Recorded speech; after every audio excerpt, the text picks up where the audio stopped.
about Julia Roberts and Scarlett Johansson and other current actresses who are always in the news. I know, I am too. Which is why we've decided to switch things up and bring you some content from the good old days. I'm talking way back, as far as the 1970s, which was considered the golden age for the music and film industry, producing some of the finest actors and musicians in history. One of such is Ann Margaret, a very exceptional actress who did not only dominate the screens, but proved her worth in the music industry, and was considered the female version of Elvis Presley. But before we continue, make sure to subscribe to this channel and leave a comment below saying I subscribed, and then we'll try our best to personally reply to your comment.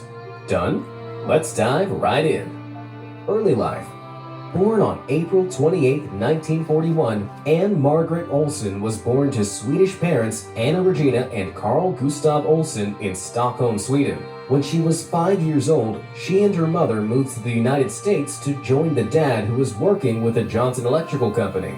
After her dad suffered an injury while working, her mom got a job at a funeral parlor and they had to move to Illinois.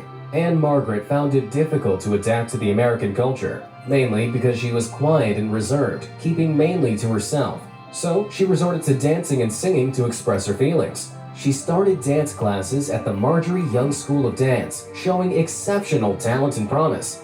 Her parents were equally very supportive. Her mother even sewed her dance costumes by hand. She also began to sing at occasions, whenever she was given the chance. Weddings, parties, and church socials. She was also featured on TV shows, including Amateur Hour and Breakfast Club, and by the time she was 14, she had gained popularity in her community for her singing and acting skills, and was always winning local talent contests. She attended Northwestern University in Illinois, where she was a speech major, but she did not graduate. Instead, she withdrew from the school in her freshman year, and together with her newly formed band, the Subtlestones, which was made up of herself and 3 other male students, they toured the West Coast, performing at several cabaret clubs. The Big Break. Her big break came when George Burns, the renowned American comedian, singer, and actor, heard her singing at the Dunes Hotel in Las Vegas and offered her a chance to audition for his holiday show, after which he offered her a contract to perform with him for 10 nights. She was only 18 at the time, but she received excellent reviews for her performance. Variety described her as a gold mine and having a style of her own. This shot her into the limelight, and soon enough she was getting offers. She was really sought after. In the same year, she signed 2 of the biggest contracts in her life, a music contract with RCA Victor and a 7-year contract with 20th Century Fox. Also in the same year, she was classified as Hollywood's next young starlet by Life magazine. Establishing a career.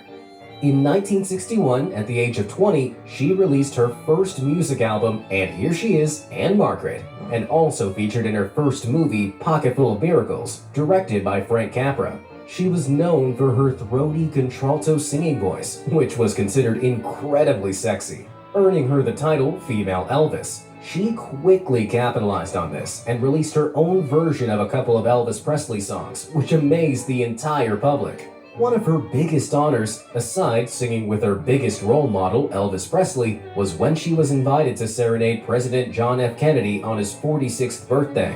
By the end of 1963, she had recorded 2 albums and had her singles topping the charts. She also recorded a gospel album, God Is Love, The Gospel Sessions, which earned her a Grammy nomination. And her last album, Ann Margaret's Christmas Carol Collection, was recorded in 2004. She recorded 3 duets with Elvis Presley for a movie, but none of these songs were released commercially until after Presley's death, because the producers feared that Ann Margaret's performance in the songs threatened to overshadow Presley's. In other words, she was so good that she was considered a threat to the Elvis Presley if they were heard together. Wow!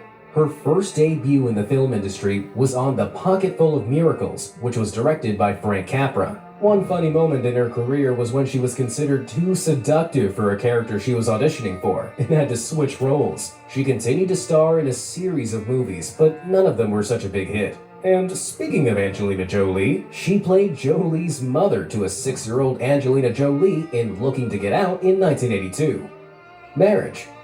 In 1964, she began dating Roger Smith, whom she had met 3 years earlier, and 3 years after they started dating, they got married on May 1967.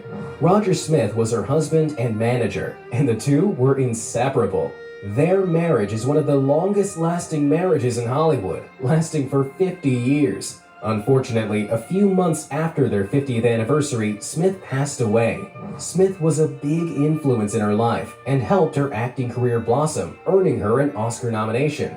She doesn't have any children of her own, but raised Smith's 3 children from his previous marriage. Misfortune strikes. On November 1972, while she was performing at Lake Tahoe Casino, she fell 22 feet from the raised platform she was performing on, landing face first.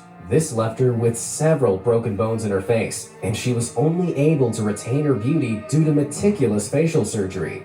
Shortly after this incident, she lost her father to cancer, which led to a dependency on alcohol and depression. However, her husband, Roger Smith, helped her out of it and helped her revive her career. Awards and nominations.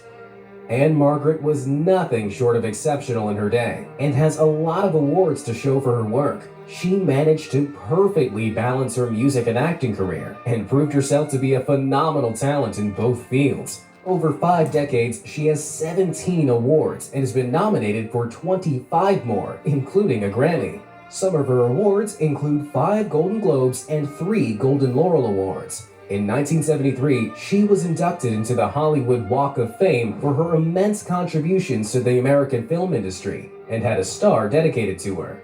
Her latest award was a Lifetime Achievement Award in 2013 at the Lauderdale International Film Festival.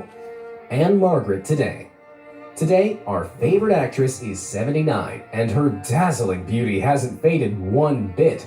Instead, she continues to age like the finest wines. She's worth around $20 million and has been working harder than ever. Reports say she works this hard to escape the heartbreak of her husband's death. She appeared in CBS's CSI and Law & Order in 2010 and appeared as a guest star in The Kominsky Method in 2018. She's also a member of the cast of the American TV series Happy and still graced the screens last year. Obviously, someone has been busy. And that brings us to the end of today's segment. If you haven't given this video a thumbs up yet, now would be a wonderful time to do so.